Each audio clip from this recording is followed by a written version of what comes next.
Welcome to Arya Socio Academy. Please like, share and subscribe my channel and also press bell icon. उम्मीद है आप सभी अच्छे होंगे, स्वस्थ रहिए और अपने आप को हमेशा स्टडी से जोड़े रहिए, क्योंकि अगर इसे छोड़ देंगे तो यह धीरे धीरे हमारे याददाश्त से धूमिल होने लगता है। इसलिए स्टडी के साथ हमेशा कंटिन्यूअस बने रहना चाहिए।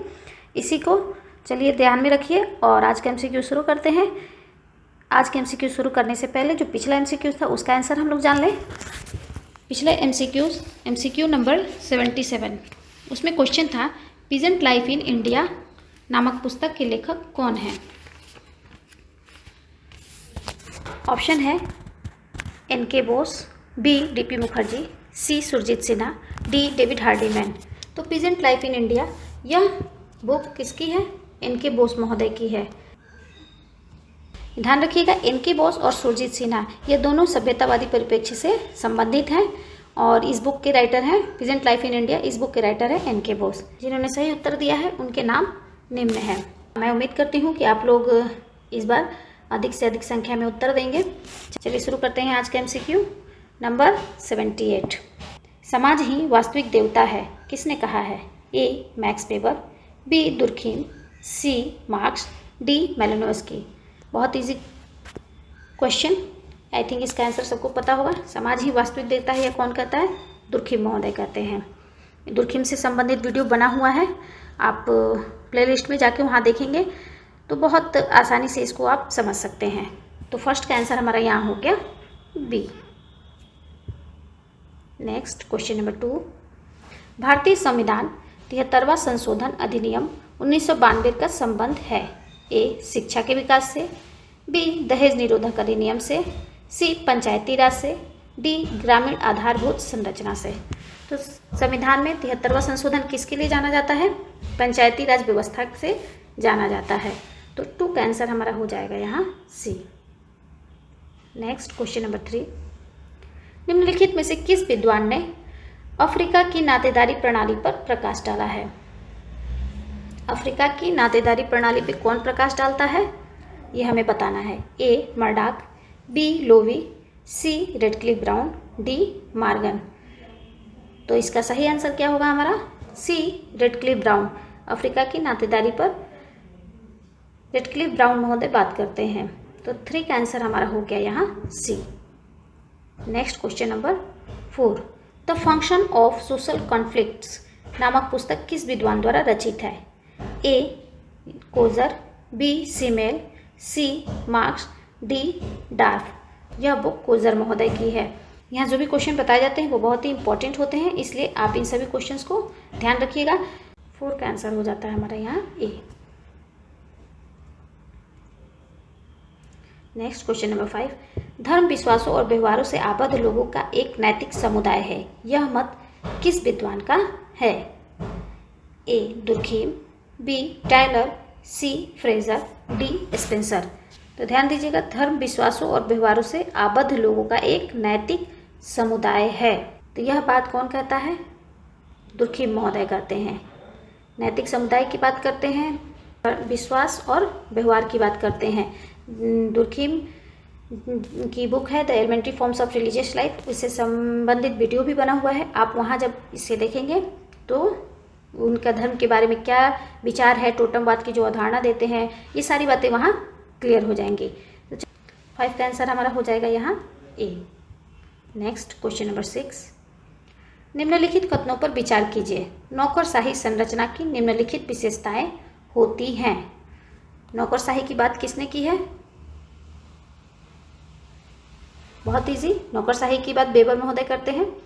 चलिए इनकी विशेषताएं हमें बताना है। तो क्या है? पहला है, यह एक पदानुक्रमकारी संगठन है। तो पदानुक्रम, यहाँ पदानुक्रम है, एक के ऊपर एक पद की बात है, तो ये सही है।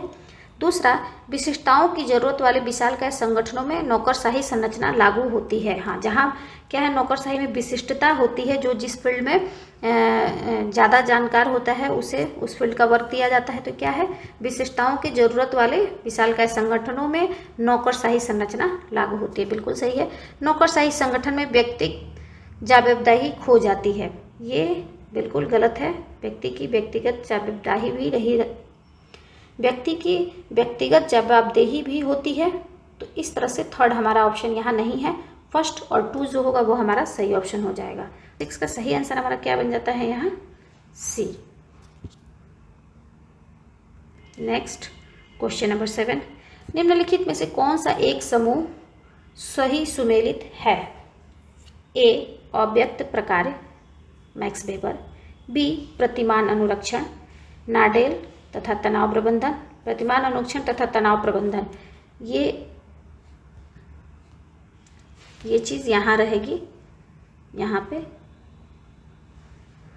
और तीसरा है प्रकार तथा दुष्प्रकार मार्क्स, डी मानक शून्यता इमाइल दुर्खीम। तो चलिए बात कर ले अव्यक्त प्रकार, प्रकट और अप्रकट प्रकार मर्टन महोदय ने बताया है, इससे भी संबंधित वीडियो बना हुआ है। प्रकारवाद को जब वहाँ देखेंगे तो इस चीज़ को आप समझ सकते हैं।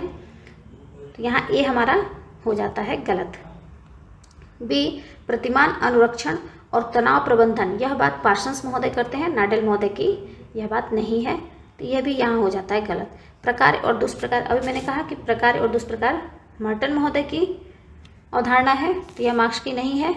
और मानक शून्यता इनोमो की बात दुर्खीम महोदय करते हैं, तो यह बिल्कुल सही है। 7 का आंसर हमारा यहाँ क्या हो जाएगा, डी पूछ रहा है कि इसमें कौन सही है, यह पूछ रहा है।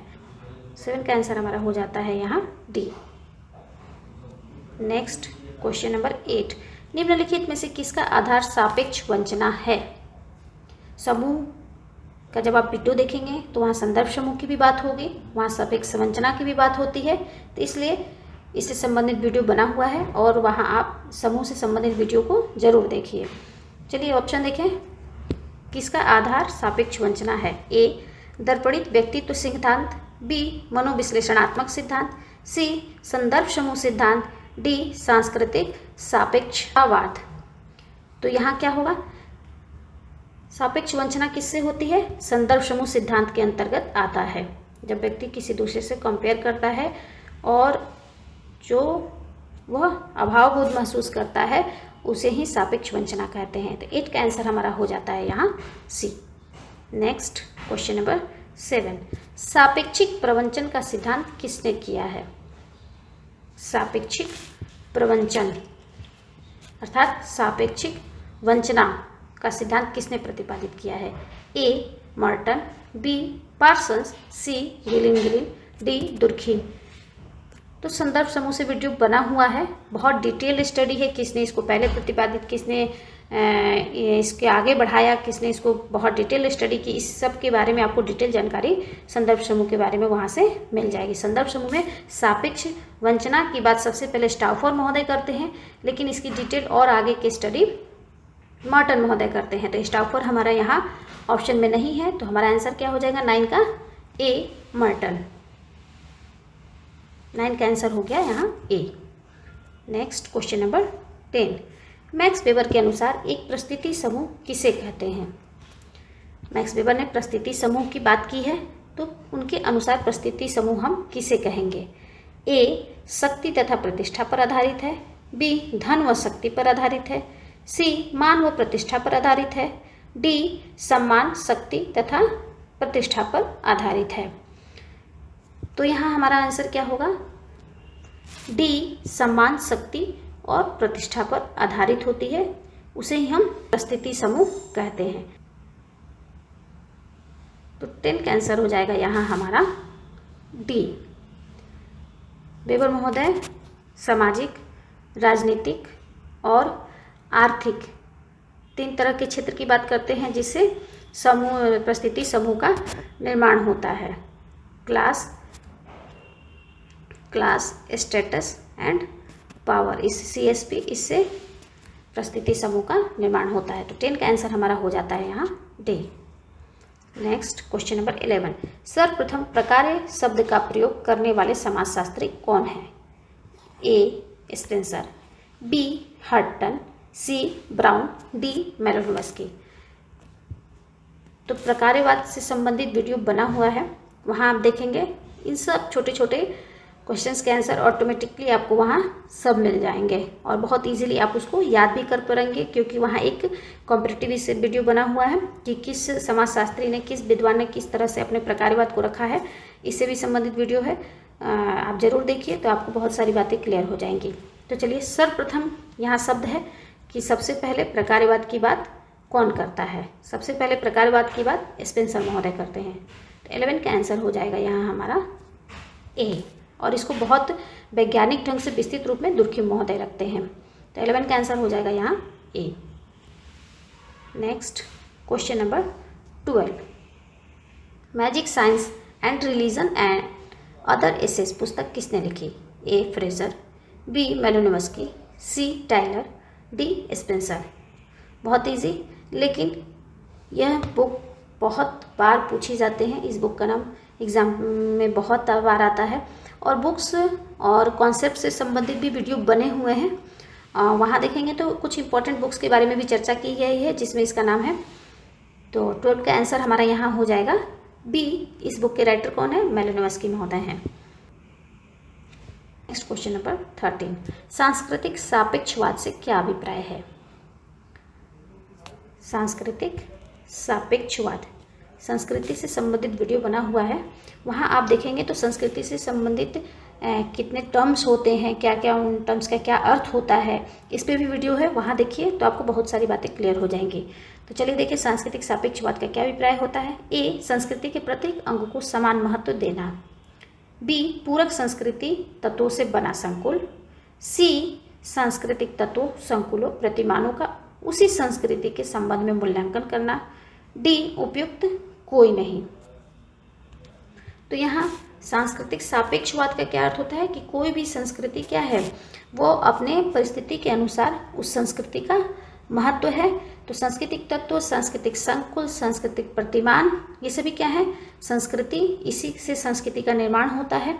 और वो संस्कृति क्या है, जिस परिस्थिति में है, जो जहाँ संस्कृति है उसी के संबंध में उसका मूल्यांकन करते हैं। कोई भी संस्कृति अच्छी या बुरी नहीं होती है। तो 13 का आंसर हमारा यहाँ हो जाएगा सी। नेक्स्ट क्वेश्चन नंबर 14, वर्ग विहीन समाज की संकल्पना करने वाले समाजशास्त्री कौन है। A, Durkheim, B, marks, C, Fraser, D, Spencer. बहुत इजी क्वेश्चन। वर्ग विहीन समाज की संकल्पना कौन करता है, मार्क्स महोदय करते हैं कि पहले क्या है, समाज का वर्गीकरण करते हैं आय प्रशापु, आदिम समाज, एशियाई समाज, प्राचीन समाज, सामंतवादी समाज और पूंजीवादी समाज। 5 तरह के समाज की बात करते हैं और फिर वो कल्पना करते हैं कि आने वाला जो समाज होगा वो फिर से साम्यवादी समाज होगा, जहाँ वर्ग की कोई बात नहीं होगी, वर्ग विहीन समाज होगा। तो इस तरह से इसकी चर्चा मार्क्स महोदय करते हैं और मार्क्स से संबंधित वीडियो बना हुआ है। आप वहाँ वर्ग संघर्ष, द्वंदात्मक भौतिकवाद, ऐतिहासिक भौतिकवाद इत्यादि जो भी अवधारणाएं मार्क्स महोदय ने दी हैं उससे संबंधित पूरा वीडियो बना हुआ है। आप वहाँ रीड करिए और वो आपके लिए बहुत हेल्पफुल होगा। तो 14 का आंसर हमारा यहाँ हो जाता है बी। क्वेश्चन नंबर 15, दुर्खीम ने समाज के वर्गीकरण को निम्नांकित किस रूप में किया था। दुर्खीम ने समाज का वर्गीकरण कैसे किया है। ए, शिक्षित तथा अशिक्षित, बी, गेमाइन सॉफ्ट केसल सॉफ्ट, सी, यांत्रिक और सावयवी, डी, इनमें से कोई नहीं। तो अगर हम देखें शिक्षित और शिक्षित की बात नहीं करते हैं, जेवन सॉफ्ट और जेसल सॉफ्ट, यह बात टॉनिज महोदय की है, तो यह दुर्खीम की नहीं है। यांत्रिक और सावयवी समाज की बात दुर्खीम महोदय करते हैं। दुर्खीम महोदय ने जो वर्गीकरण दिया है समाज का, वो क्या है, पहले हमारा सामूहिक चेतना थी, तो इस वजह से यह यांत्रिक समाज था। अब सामूहिक प्रतिनिधान है और इस वजह से हमारा जो अभी आज का जो समाज है वो क्या है, सावयवी समाज है। तो इस तरह से वो समाज को यांत्रिक और सावयवी समाज के रूप में वर्गीकृत करते हैं। दुर्खीम से संबंधित वीडियो बना हुआ है, आप वहाँ दुर्खीम को पढ़िए, बहुत इजी है, बहुत आसानी से उसको समझ सकते हैं और सारे डाउट्स आपके क्लियर हो जाएंगे। तो 15 का आंसर हमारा हो जाता है यहाँ सी। नेक्स्ट क्वेश्चन नंबर 16, वर्गों की उत्पत्ति किस युग की देन है। वर्गों की उत्पत्ति किस युग में हुई थी, यह हमें बताना है। ए, नदी घाटी सभ्यता युग में, बी, टोटमवाद के युग में, सी, नर्मदा घाटी सभ्यता युग में, डी, कृषि संस्कृति युग में। तो अगर हम देखें तो वर्गों की जो उत्पत्ति है वो कृषि संस्कृति युग में ही हो जाती है। वहाँ कृषि और सामंत जैसी अवधारणा आ जाती है, वहाँ वर्ग बन जाते हैं, जमीन का मालिक और मजदूर वाली बात हो जाती है। तो इस तरह से वर्गों की जो उत्पत्ति है वो कृषि के समय ही हो जाती है। तो 16 का आंसर हमारा हो जाता है यहाँ D. Next question number 17, structural anthropology नामक पुस्तक किसने लिखी है? A Durkheim, B MacIver, D Daniel Bell, D Levi Strauss. Structural anthropology यह बुक कौन लिखता है? यह बुक किसकी है? लेवी स्ट्रास महोदय की है। यह बुक लेवी स्ट्रास महोदय की है। इनका लेवी स्ट्रास महोदय का नाम संरचनावाद से जुड़ा हुआ है। तो 17 का आंसर हमारा यहाँ हो जाता है डी। नेक्स्ट क्वेश्चन नंबर 18, व्यक्तियों के किस कार्य द्वारा वर्ग का निर्धारण होता है? ए उसकी जाति द्वारा, बी सामाजिक परिस्थिति द्वारा, सी उसकी जन्म द्वारा, डी भाषा द्वारा।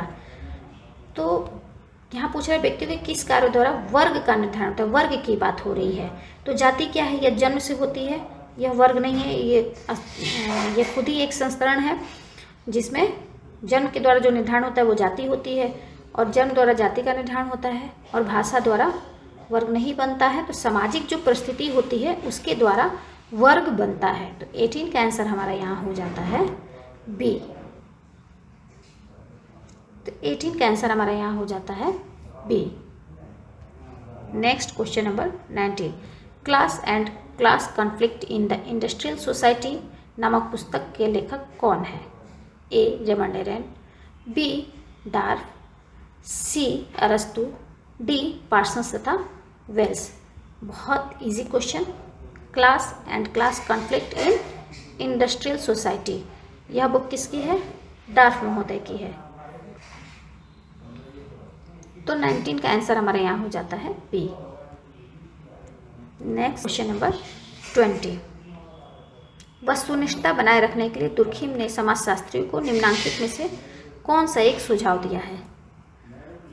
वस्तुनिष्ठता बनाए रखने के लिए दुर्खीम ने समाजशास्त्रियों को निम्नांकित में से कौन सा एक सुझाव दिया है? ए सामाजिक तथ्यों को वस्तु समझना, बी शुद्ध मापन का उपयोग, सी परिमाणात्मक आंकड़ों का प्रयोग, डी उपयुक्त कोई नहीं। तो इसका आंसर आप सभी देंगे। आई थिंक ये क्वेश्चन बहुत इजी है। इस क्वेश्चन का आंसर आसानी से समझ सकते हैं। इससे संबंधित वीडियो भी बना हुआ है। दुर्खीम है, दुर्खीम का नाम आ रहा है। दुर्खीम को अगर आप रीड करेंगे तो बहुत क्लियरली इसको समझ सकते हैं। आप लोगों के जो आंसर हैं वो बहुत सही है और अच्छा लगता है जब आप आंसर करते हैं, लेकिन इस बार आंसरों की संख्या बहुत कम हो रही है। तो इसलिए आप लोग अधिक से अधिक इसका आंसर करें तो मुझे भी अच्छा लगेगा। आई थिंक यह सेशन, यह MCQs आप लोग के लिए बहुत हेल्पफुल रहा होगा। Thank you all of you. Please like, share and subscribe my channel and also press bell icon.